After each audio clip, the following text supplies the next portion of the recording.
প্রথম চান্সে যদি জান্নাতে যেতে চান, জাহান্নামের কোন স্পর্শ ছাড়া যদি জান্নাতে যেতে চান, তাহলে এই 16 বদভ্যাস থেকে, 16টি অপরাধ থেকে নিজেকে বাঁচাবার চেষ্টা করতে হবে। কোরআন এবং হাদিসের আলোকে আমরা কিছু হতভাগা মানুষের কথা জানি, যে মানুষগুলো হয়তো নামে মাত্র, তাদের অনেকে মুসলমান, হয়তো অনেকে নামাজ কালামও পড়ে, কিন্তু জান্নাতে তারা যেতে পারবে না। কারা সে হতভাগা মানুষ? যারা হয়তো তাদের অনেকে আছে মুসলিমই না, আবার অনেকে আছে যারা মুসলমান হওয়া সত্ত্বেও, নামে মুসলমান হওয়া সত্ত্বেও জান্নাতে প্রবেশ করতে পারবে না। জান্নাতে যাওয়ার পথে বাধাগুলো কি কি, আমরা আজ সেরকম 16টি বাধার কথা জানবো। কয়টি বাধা? 16টি বাধার কথা জানবো। 16 শ্রেণীর হতভাগা মানুষের কথা জানবো, যে হতভাগা মানুষগুলো জান্নাতে যেতে পারবে না। জান্নাতে যাওয়ার এই নিয়ামতের সৌভাগ্য লাভ থেকে তারা বঞ্চিত হবে। আল্লাহ রাব্বুল আলামিন সেরকম কপাল পড়া মানুষদের কাতারে যেন আমরা শামিল না হই, আমাদের সবাইকে সে তৌফিক দান করুন। ভাইরা আমার, আমরা যে শ্রেণীগুলোর কথা বলবো, প্রত্যেকটা শ্রেণীর পাশাপাশি আমরা কোরআন বা হাদিস থেকে উদ্ধৃতি এবং রেফারেন্স ইনশাআল্লাহ টানবো। আপনাদের কাজ হলো, আমাদের সবার কাজ হলো, এই 16 প্রকার হতভাগা মানুষের কোন একটা প্রকার এর মধ্যে আমি নিজে আছি কিনা সেটা মেলানো। যদি দেখি যে আমার মধ্যে এটা আছে, তাহলে মাহফিলের প্যান্ডেলের মধ্যে বসে, প্যান্ডেলের নিচে বসে, এই মাহফিলের মাঠে থেকেই আমি নিয়ত করে ফেলবো যে এই বদভ্যাসটা, এই খারাপ জিনিসটা আমি ত্যাগ করে ফেলবো। যেই 16টি খারাপ জিনিস, যেই 16টি অপরাধ জান্নাতে যাওয়ার ক্ষেত্রে বাধা, সে বাধাগুলো আমাদের জীবন থেকে আমাদের সরিয়ে ফেলার সংকল্প এখান থেকে করে তারপরে বাড়িতে যেতে হবে। তাহলে আজকে মাহফিলে আসা, বসা, আয়োজন করা সবকিছু সার্থক হবে ইনশাআল্লাহ। সবাই নিয়ত করবো তো ইনশাআল্লাহ। আল্লাহ আমাদের সবাইকে তৌফিক দান করুন। সর্বপ্রথম যে হতভাগা মানুষদের কথা বলতে চাই, যারা জান্নাতে যেতে পারবে না, তারা হলো যারা আল্লাহর প্রতি ঈমান আনে নাই, যারা মুসলমান হয় নাই, যারা ঈমান আনে নাই, আল্লাহর প্রতি যারা বিশ্বাস করে নাই, তারা আল্লাহর তৈরি জান্নাতে যাবে, এটা কখনো আশা করা যায়? যদি আল্লাহকে কেউ বিশ্বাসী না করে, আল্লাহর একত্ববাদকে স্বীকারই না করে, শিরকে লিপ্ত হয়, সে মুসলমানই না হয়, তাহলে সে আল্লাহর জান্নাতের প্রত্যাশা কোত্থেকে করতে পারে? একজন মানুষ, তিনি মুসলমান না, তিনি অমুসলিম, তার ব্যক্তি জীবনে অনেক ভালো কাজ থাকতে পারে, অনেক ভালো অর্জন থাকতে পারে, কিন্তু তার ভিতরে ঈমান নাই। এই লোকটা আল্লাহর কাছে জান্নাতের আশা কখনো করতে পারে? একজন মানুষ বাংলাদেশে মানুষের জন্য অনেক কাজ করেছেন, বাংলাদেশের উন্নয়নে অনেক ভূমিকা তার ছিল বা আছে, বাংলাদেশে অনেক কল্যাণকামিতা তিনি চান, তার অনেক ইন্ডাস্ট্রি কারখানা থেকে বহু দেশের উপকার হয়, দেশে মানুষের উপকার হয়, এরকম আরো বহু উপকারিতা তার দ্বারাই হয়। কিন্তু লোকটা বাংলাদেশের অস্তিত্বকে স্বীকার করে না, বাংলাদেশের অস্তিত্বকে স্বীকার করে না, বাংলাদেশের স্বাধীনতা, সার্বভৌমত্ব এগুলো স্বীকার করে না। সে যদি বাংলাদেশকে অস্বীকার করে, বাংলাদেশ রাষ্ট্রের বিরুদ্ধে বিদ্রোহ করে, তাহলে এই ব্যক্তিকে বাংলাদেশ রাষ্ট্র বা রাষ্ট্রের তরফ থেকে রাষ্ট্রীয় কর্তৃপক্ষ কখনো তাকে রাষ্ট্রের কোনো সম্বর্ধনা, রাষ্ট্রের কোনো বিশেষ সম্মাননা ওই ব্যক্তিকে কখনো দিবে? দেওয়ার কথা।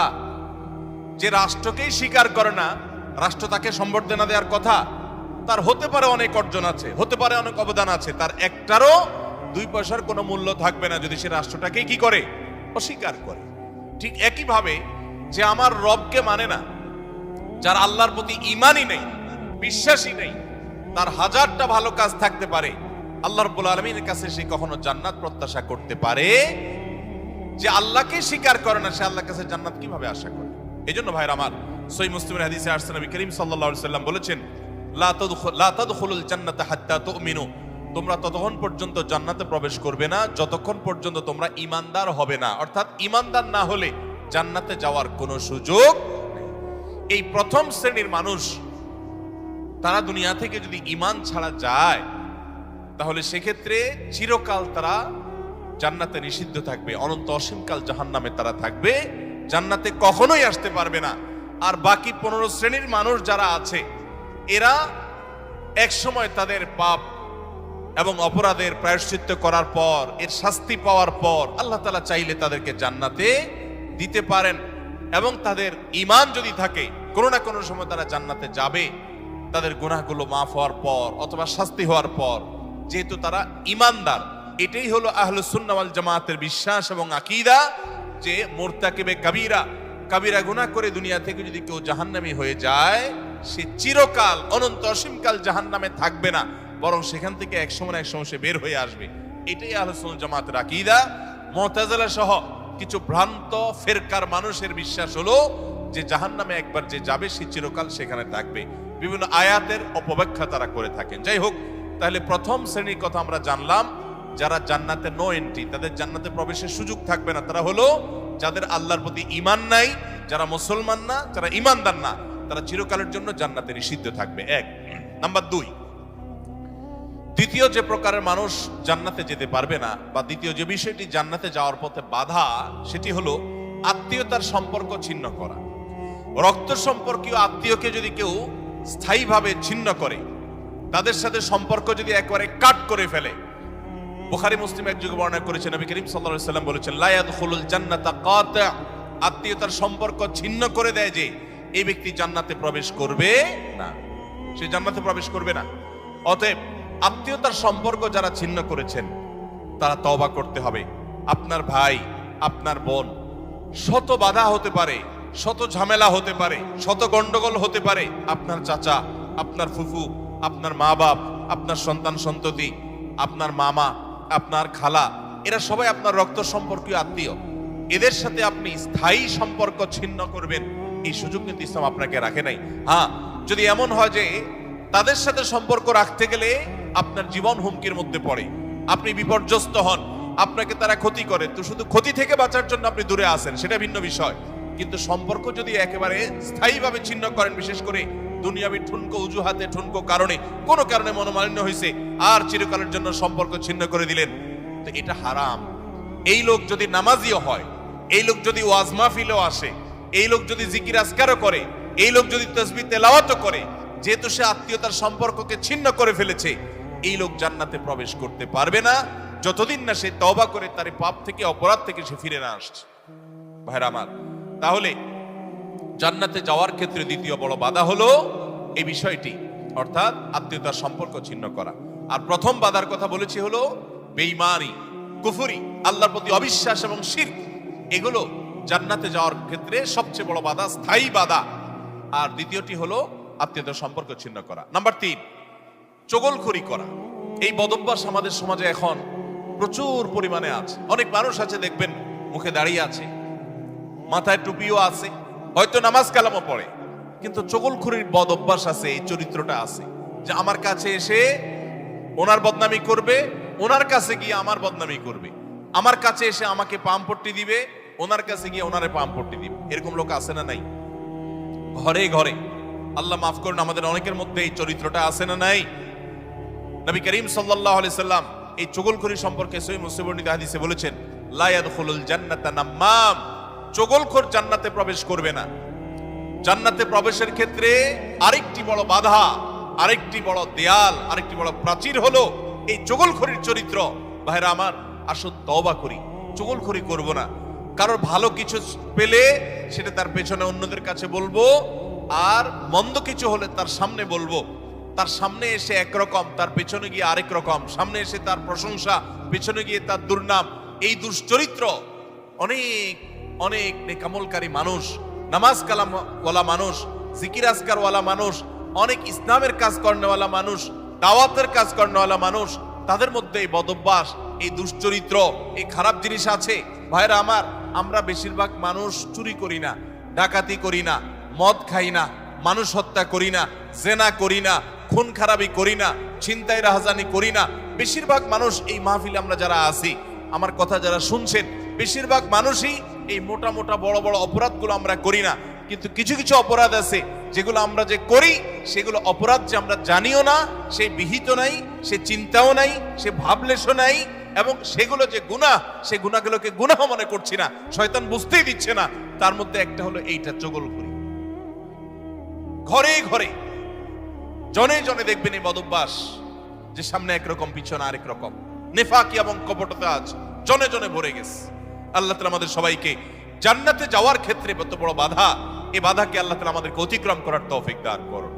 এই বাধা অতিক্রম করার উপায় কি ভাই? উপায় হলো এখনই তওবা করবেন। আমি জীবনে কখনো কারোর সামনে গিয়ে একরকম, পেছনে গিয়ে আরেক রকম, এই মুনাফিকি আমি করব না, এই কপটতা আমি করব না, এই 2 নম্বরে আমি করব না, এই প্রতারণা আমি করব না, কোনো মানুষের সামনে গিয়ে ভালো সাজবো, পেছনে গিয়ে দুর্নাম করব না, আরেকজনের কাছে গিয়ে তার দুর্নাম করা, আর আবার তার কাছে গিয়ে আরেকজনের দুর্নাম করা, অর্থাৎ দুজনের মধ্যে লাগালাগি করে দেওয়ার জন্য যে ভূমিকা, সেই ভূমিকা অবতীর্ণ হওয়া, এই চগলখড়ি, এটা হলো জান্নাতে যাওয়ার ক্ষেত্রে তৃতীয় বড় বাধা। চগলখোর সে জান্নাতে নো এন্ট্রি থাকবে। আল্লাহ তাআলা আমাদের সবাইকে বদঅভ্যাস পরিত্যাগ করার তৌফিক দান করুন। নাম্বার 4, প্রতিবেশীকে যে কষ্ট দেয়, এই লোকও জান্নাতে যেতে পারবে না। জান্নাতে যাওয়ার ক্ষেত্রে বড় বাধা হলো এই বদঅভ্যাস এবং খারাপ জিনিস, এই অপরাধ, প্রতিবেশীকে কষ্ট দেওয়া। এটাকেও আমরা অনেকে গুনাহের কাজ মনে করি না। অনেক লোক আছে দেখবেন, গোটা দুনিয়ার সব মানুষের সাথে তার সম্পর্ক ভালো, কিন্তু নিজের প্রতিবেশীর সাথে সম্পর্কটা কি নাই? ভালো নাই। আছে না নাই? নিজের পাশের জমি যার, দেখা যায় আইলটা তার জমির দিকে ঠেলা হয়। আছে না নাই? তাহলে এটা প্রতিবেশী হক আদায় হলো না হক নষ্ট হলো? আরেকজনের সীমানার বরাবর গিয়ে এমন গাছ লাগাইলেন ইচ্ছাকৃতভাবে, যাতে করে গাছের গোড়াটা আপনার এখানে থাকে আর গাছের ডালগুলা সব গিয়ে তার জমিতে পড়ে। আছে না নাই? অনেক ভালো ভালো মানুষ, অন্যান্য দিক থেকে ভালো, এরকম অনেক মানুষ এই কাজ করে কি করি না আমরা? আমি নিজেই জানি যে আমার এই যে সীমানায় গাছগুলো লাগাচ্ছি, ছায়া পড়ে তার ফসল নষ্ট হবে, তার জায়গাতে ছায়া পড়ে থেকে অনেক ফসল হবে না, ক্ষতি হবে। তারপর আমি লাগাই, ক্ষতি করার জন্যই লাগাই, যে গাছের গোড়াটা আমার থাকবে, আগাটা সব তার ঘাড়ের উপরে, তার জমির উপরে গিয়ে পড়বে, তার সীমানার উপরে গিয়ে পড়বে, ভোগ করব আমি। আছে না নাই ভাইরা আমার? হাঁস দিয়ে, মোরগ দিয়ে, সন্তান দিয়ে, বিভিন্ন ভাবে প্রতিবেশীকে আমরা অনেকে কষ্ট দেই। নবী করিম সাল্লাল্লাহু আলাইহি সাল্লাম সহিহ মুসলিম বর্ণিত হাদিসে বলেছেন, লা ইয়াদখুলুল জান্নাতা মান লা ইয়ামানু জারুহু বাওয়াইকাহু। যে ব্যক্তির প্রতিবেশী তার হাত, মুখ এগুলোর কষ্ট দ্বারা, তার ক্ষতি এবং অনিষ্ট থেকে যে ব্যক্তি নিরাপদে থাকে না, অর্থাৎ প্রতিবেশীকে যে শান্তিতে রাখে না, প্রতিবেশীকে বিভিন্ন ভাবে কষ্ট দেয়, এই ব্যক্তি জান্নাতে প্রবেশ করতে পারবে না। আপনারা অনেকে একটা হাদিস শুনেছেন, বিখ্যাত প্রসিদ্ধ একটা হাদিস। নবী করিম সাল্লাল্লাহু আলাইহি সাল্লামের কাছে বলা হলো, হে আল্লাহর রাসূল, অমুক ব্যক্তি খুব নফল নামাজ রোজা করত, খুব দান সাদাকা করত, এবং সব ভালো আমলগুলো করত, ফরজ তো করত, নফলও করত। ফরজ 5 ওয়াক্ত তো পড়তো, আবার নফল নামাজও পড়তো, ধরেন তাহাজ্জুদ, ইশরাক সব পড়তো, যাকাত তো দিত, আবার এমনিও দান করত। তার আমলের কোনো কমতি ছিল না। একটা দুর্বলতা ছিল যে প্রতিবেশীকে সে কষ্ট দিত, ঝগড়াঝাটি করত, তাদের হক নষ্ট করত। নবী করিম সাল্লাল্লাহু আলাইহি সাল্লাম বলেছেন, সে জাহান্নামী।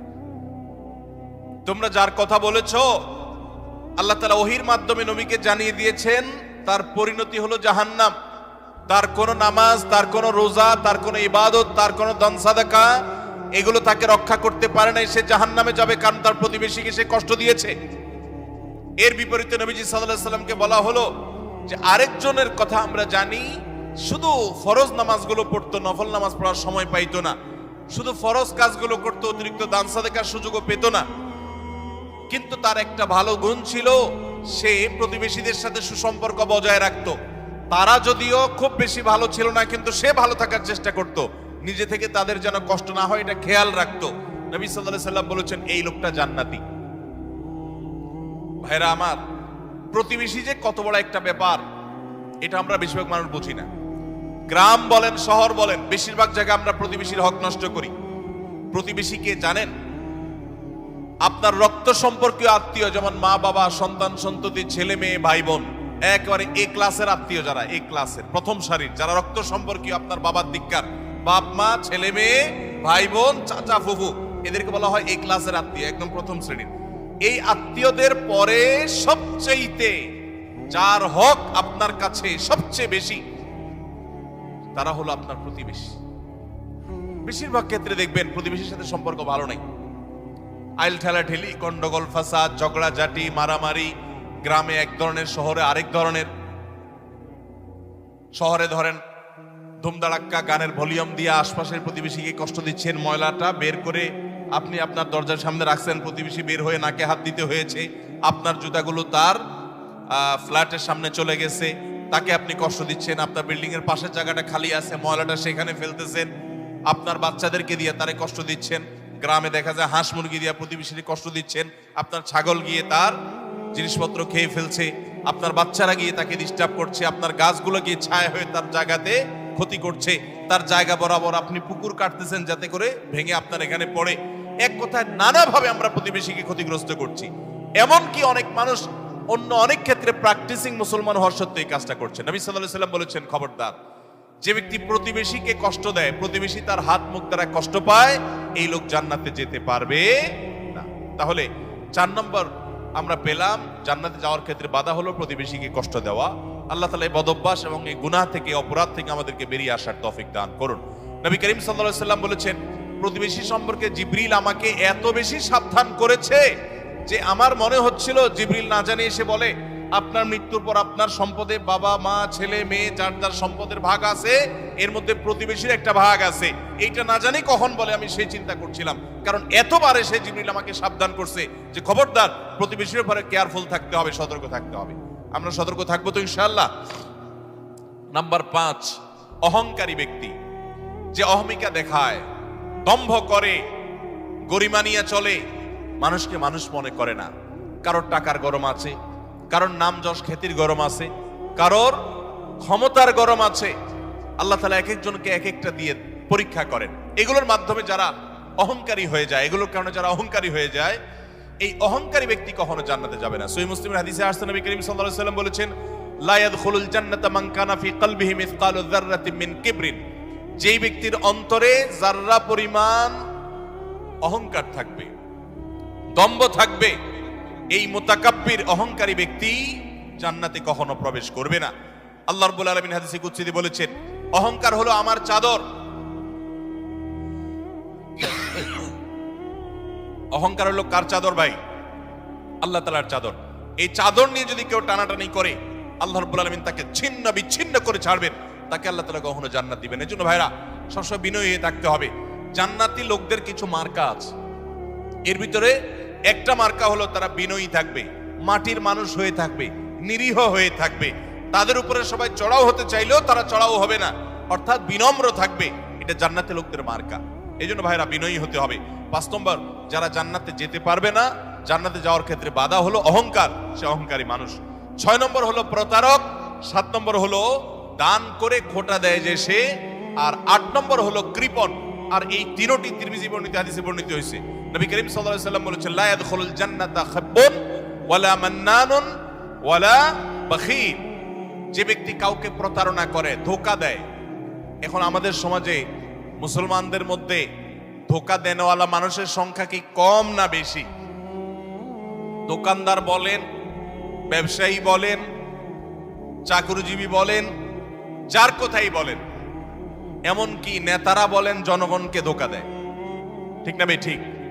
সবাই যার যার জায়গা থেকে কে কাকে ল্যাং মারবে, কে কাকে ধোঁকা দিবে, এটাই হলো আমাদের কাজ এখন। অথচ ধোঁকাবাজ, প্রতারক, চিটার, বাটপার, এই লোকগুলো কখনো জান্নাতে যেতে পারবে। নবী করিম সাল্লাল্লাহু আলাইহি ওয়াসাল্লাম এই হাদিস বলছে যে প্রতারক জান্নাতে যাবে না। দ্বিতীয়ত, মান্নান, অর্থাৎ দান করে যে খোটা দেয়, এই লোকও জান্নাতে যেতে পারবে না। দান করে খোটা দেওয়ার বদভ্যাস আছে না নাই আমাদের অনেকের? দান করেছেন আল্লাহকে খুশি করার জন্য, যদি আপনি খোটা দেন তাহলে আপনার দান বরবাদ হয়ে যায়, ওটা নষ্ট হয়ে যায়। আল্লাহ বলেছেন, লা তুবতিলু সাদাকাতিকুম বিল মান্নি ওয়াল আযা, তোমরা দান করার পর খোটা দিয়া, কষ্ট দিয়া, যাকে দান করছো তাকে কষ্ট হয় এরকম কথা বলে ওই দানকে বরবাদ করে দিও না। আমরা অনেকে এই কাজ করি। দান করেছেন, ওই ব্যক্তির কাছ থেকে থ্যাঙ্কসের আশাও করবেন না। থ্যাঙ্কস মানে কৃতজ্ঞতা সে আদায় করবে, শুকরিয়া দিবে, সে আপনার স্বীকৃতি দিবে, এই আশাটাও আপনি করতে যাবেন না। আল্লাহ কোরআনে কারীমে সূরা দাহরের মধ্যে জান্নাতি এবং নেককারদের বৈশিষ্ট্য বলতে গিয়ে বলেছেন, ওয়ায়ুতঈমুনা আত-তাআমা আলা হুব্বিহি মিসকিনাও ওয়া ইয়াতীমান ওয়া আসীরা, জান্নাতি মানুষগুলো, আবরার এবং নেককাররা হলো তারা আল্লাহর মহব্বতে মিসকিনকে, বন্দীকে, অন্যান্য অভাবী মানুষদেরকে তারা খাদ্য দেয়, এবং বলে ইন্নামা নুতইমুকুম লিওয়াজহিল্লাহ লা নুরিদু মিনকুম জাযাআও ওয়ালা শুকুরা। তারা বলে আমরা আল্লাহর জন্য তোমাদেরকে খাদ্য দিচ্ছি, তোমাদের কাছ থেকে এর কোনো ফিডব্যাক বিনিময় তো চাই না, এমনকি শুকরিয়া তোমরা যে আমাদেরকে থ্যাঙ্কস বলবা সেটা পর্যন্ত আমরা আশা করি না, দরকার নেই। আল্লাহর কাছে এইভাবে সওয়াবের আশা করা, বান্দার কাছে খোটা না দেওয়া 7 নম্বর। 8 নম্বর হলো কৃপণতা। এটা জাহান্নামের যাওয়ার অন্যতম বড় মাধ্যম এবং জান্নাতে যাওয়ার ক্ষেত্রে বাধা হলো কৃপণতা। নবী করিম সাল্লাল্লাহু আলাইহি সাল্লাম কৃপণ ছিলেন না, তার অনেক সম্পদ ছিল না, কিন্তু যা ছিল সেটা অকাতরে তিনি দান করতেন। তার যে দানশীলতা, আম্মা জান আয়েশা রাদিয়াল্লাহু তাআলা বলতেন যে তিনি দানশীলতা তার বিশেষ করে রমজান এলে এমন বেড়ে যেত যে মুক্ত বাতাসের মতো, যে চাইতো তাকেও দিত, যে চাইতো না তাকেও দিত, সর্বত্র তার দান ছড়িয়ে যেত। এবং দান করতে করতে সব শেষ করে অনেক সময় বাসায় যেতে তার নিজের জন্য কিছুই রাখতেন না, এইভাবে তিনি দানশীল ছিলেন। তো নবী সাল্লাল্লাহু আলাইহি সাল্লাম কৃপণতা থেকে পানা চেয়েছেন। আমরা অনেকে কিন্তু কৃপণ, আল্লাহ অনেক সম্পদ দিয়েছে কিন্তু খরচ আমরা করতে চাই না। নবীজি পানা চাইছেন, আল্লাহুম্মা ইন্নী আউযু বিকা মিনাল বুখলি ওয়াল জুবন, আল্লাহ আপনার কাছে কৃপণতা থেকে পানা চাই। ভাইরা আমার, তাহলে জান্নাতে যাওয়ার ক্ষেত্রে 8 নম্বর বাধা হলো কৃপণতা। কৃপণ সে জান্নাতে এন্ট্রান্সের সুযোগ পাবে না। 9 নম্বর, ঘুষ দাতা এবং ঘুষ গ্রহীতা। যে ঘুষ দেয় সে যদি একান্ত নিরুপায় হয়ে দেয় এমন কাজ, যে কাজ না হলে তার জীবন বাঁচে না, অনেক জটিল প্রয়োজন, এরকম প্রয়োজনে সে যদি ঘুষ দিতে বাধ্য হয়, ঘুষ দেওয়া ছাড়া তার কোনো উপায় না থাকে, তাহলে ওই ব্যক্তিকে মাজুর হিসেবে আল্লাহ তাআলা মাফ করবেন আশা করা যায়। কিন্তু সচরাচর আমরা দেখা যায় আজকাল যেসব ক্ষেত্রে ঘুষ দিয়ে সুবিধা নেই, ওটা না নিলে আমি যে মরে যাব এরকম না, আমি ইচ্ছা করলে হারামটা নাও করতে পারি। আবার অনেক ক্ষেত্রে আমার বৈধ জিনিসটাকেই আমি অবৈধভাবে পাওয়ার জন্য আমি ঘুষ দিচ্ছি। তো এই যে ঘুষ দাতা, ঘুষ গ্রহীতা তো সর্বাবস্থায় অপরাধী, ঘুষ দাতাও সে অপরাধী হবে এইভাবে যদি সে ঘুষ দেয়। আপনি একটা জায়গায় কাজে যাবেন, সিরিয়াল দিয়া, সবাই সিরিয়ালে দাঁড়াইছে, আপনিও সিরিয়ালে দাঁড়াবেন, এটাই হলো নিয়ম। সবাই সিরিয়ালে দাঁড়াইছে, আপনি সিরিয়ালে দাঁড়াইতে চাচ্ছেন না, সেজন্য কি করলেন? ঘুষ দিলেন। ঘুষ দিয়া সবার আগে কাজটা করে নিয়ে আসলেন। এই যে ঘুষ দিল, এই ঘুষ দেওয়াটা সে, এটা কি সে বাধ্য হয়ে দিয়েছে? বরং এখানে যে ঘুষ খাইছে তাকে সে বাধ্য করছে। আমাদের দেশে আমরা সরাসরি শুধু ঘুষখোরদের দোষ দেই। ঘুষখোরদের তো দোষ আছেই শতভাগ, কিন্তু অনেক সময় ঘুষ যারা দেয় তাদেরও দোষ কম নাই। অনেক অফিসার আছে ঘুষ না খাইলে ক্লায়েন্টরা বরং পেরেশান হয়ে যায় যে এই স্যার, নতুন স্যার ঘুষ খায় না, তাহলে তো পেরেশানের ব্যাপার, কিভাবে 2 নম্বর এটা আদায় হবে।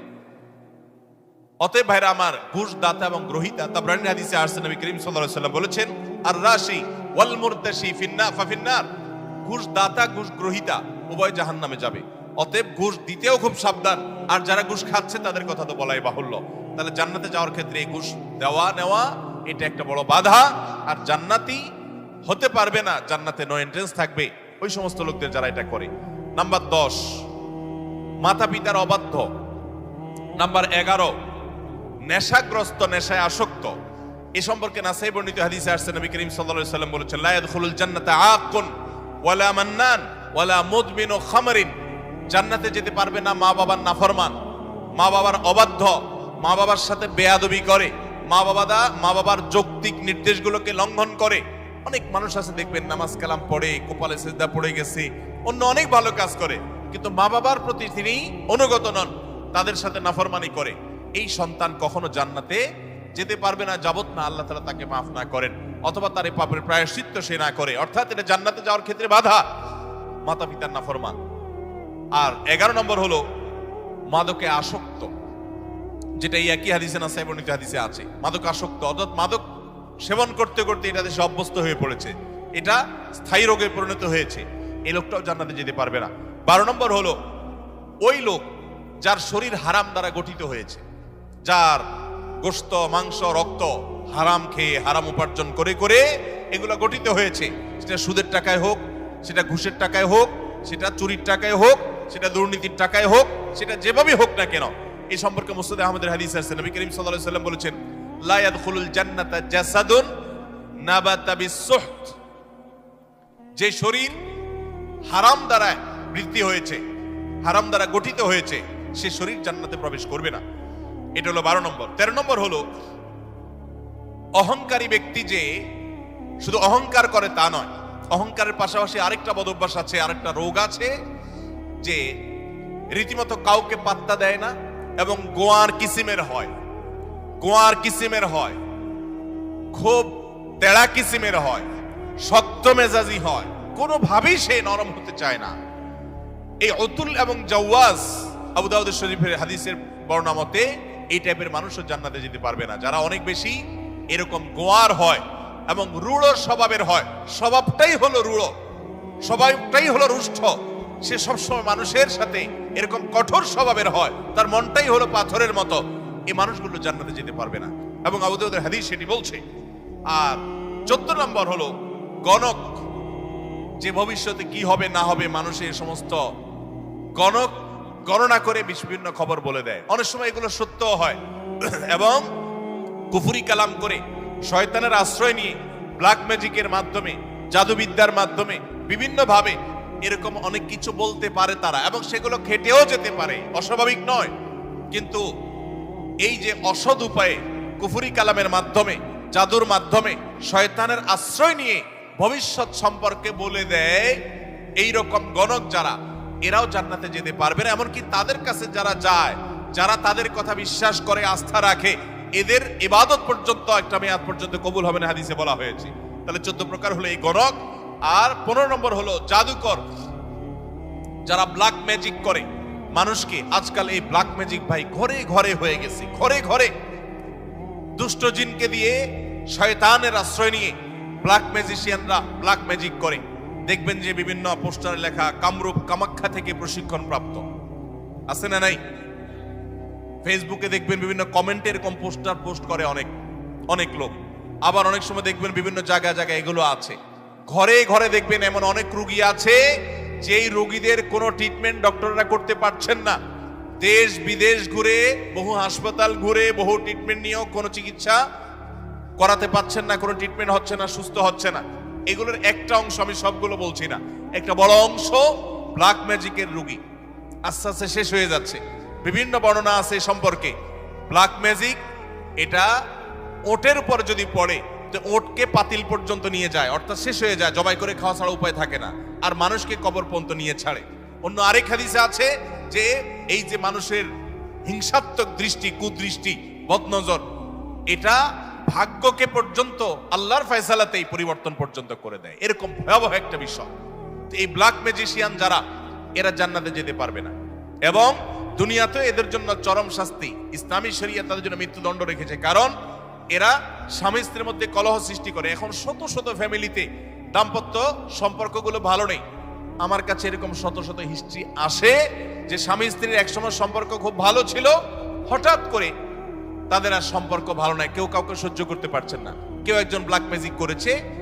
এবং দেখবেন বাসা বাড়িতে অনেক সময় দেখা যায় অস্বাভাবিক জায়গাতে তাবিজ কবজ পাওয়া যায়, আছে না নাই? এরকম কে বা কারা রাখছে, চুল কেটে নিয়ে যায়, জামা কাটা সেটা কেটে নিয়ে যায়, ব্ল্যাক ম্যাজিকের উপাদান এগুলো অনেক সময় হয়। আমরা অনেকে এগুলো জেনেও না জানার ভান করে থাকি, অনেকে জেনেও সেটা সঠিকভাবে এটা রহস্য উদ্ঘাটনের চেষ্টা করি না। তো এই ব্ল্যাক ম্যাজিশিয়ান যারা, এরা সমাজে অশান্তি সৃষ্টি করে, দাম্পত্য জীবনে কলহ সৃষ্টি করে, মানুষের ক্ষতি করে। এরকম অনেক লোক আছে তাবিজ ব্যবসায়ী, তারা তাবিজের ব্যবসার আড়ালে তারা মূলত এই ব্ল্যাক ম্যাজিকটা করে। এই ব্ল্যাক ম্যাজিশিয়ান যারা, তারা জান্নাতে যেতে পারবে না। এটা হলো 15 নম্বর। 16 নম্বর হলো যারা সিল্কের পোশাক পরে পুরুষ হয়ে, নবী করিম সাল্লাল্লাহু আলাইহি ওয়াসাল্লামের হাদিসে তাদেরকেও জান্নাতে নো এন্ট্রির কথা বলা হয়েছে। জান্নাতে যাওয়ার ক্ষেত্রে সেটাও বড় একটা বাধা।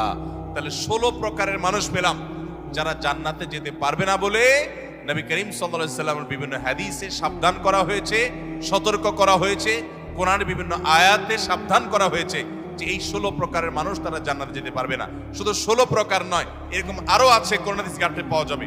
আমি 16 প্রকার শুধুমাত্র কোরআন এবং হাদিস থেকে আপনাদের জন্য উপস্থাপন করলাম যে এই মানুষগুলো জান্নাতে যেতে পারবে না। আমরা শুরুতে বলেছি ইমানদারের সবচেয়ে বড় চাওয়া হলো, টার্গেট হলো জান্নাতে যাওয়া।